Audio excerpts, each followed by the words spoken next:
kasu honetan, bigarren multzo hau egiteko garaian, esaten berria, berdin, multzoa, eta gure kasuan, berdin, sistema koordenan jartzeko hau edo, berdin zaio. Insertar komponente, lehenengo S3a botatzen dugunea, kokatzen da hor, eta ardatza jarriko diogu hemen. Vale? Eta insertar komponente, eta S4a botatzen dugu. Bai, S4 honetan, bai, kokatuko dugu ardatz hau zulo honetan. Eta gero, hemengo arpegi hau honen rasean.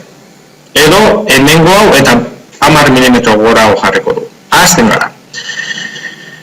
Esaten dugu insertar, bai, eta esaten dugu, haz la clic en la cara para hacerla coincidir o el eje para alinearla. Bueno, ardatz esan genezake, ardatz hau, zulo honetan, eta gero coincidir cara para hacerla coincidir con la primera pieza. Bueno, arpegia luzen hau jarriko dugu, berrogeita hamareko esango dugu, arpegi hau jarri nahi dudala arpegi honekin.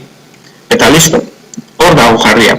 Kusten ze, kanpo hau gelditzen dela, nahi baldin modu tartea eman, erlazio guztiak, pieza honenak, hemen azaltzen dira. Esaten, arpegiaren kontra, hemengo hau. Eta bestea da, ardatzean kokatuta dagoela. Hortaz, hemengo hau, akotatu nahi baldin modu, eta tartea eman nahi baldin modu, hemen kota hau modifikatzen dugu, edo hemen behian, esaten diogu 10. Eta jartzen zaigu, bai, 10 milimetrotako tartearekin. Bueno, hau izango ditzake, bigarren aukera eta erabilitugunak izan dira hemen alineación axial ez, baizik eta insertar. Gainean jartzen baldin dize, esplikatu iten arpegiarekin. Vale? Eta ardatzarekin. Ados, hau izango da, archivo guardar como, eta guardar como honetan, S3, bioi, S4. Eta guardar esango dugu.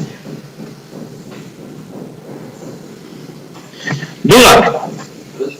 Bueno, horretaz aparte, gero bidali duten Glassnoden bitartez, egin behar dutena pesana, bai? Pesoiek, bi alboak, bai? Eta ardatza. Hau egin duzuenak eta ikasi duzuenak hau ondo egiten, beste egitera.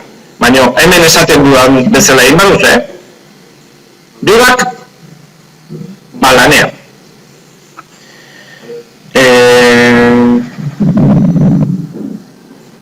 Vale.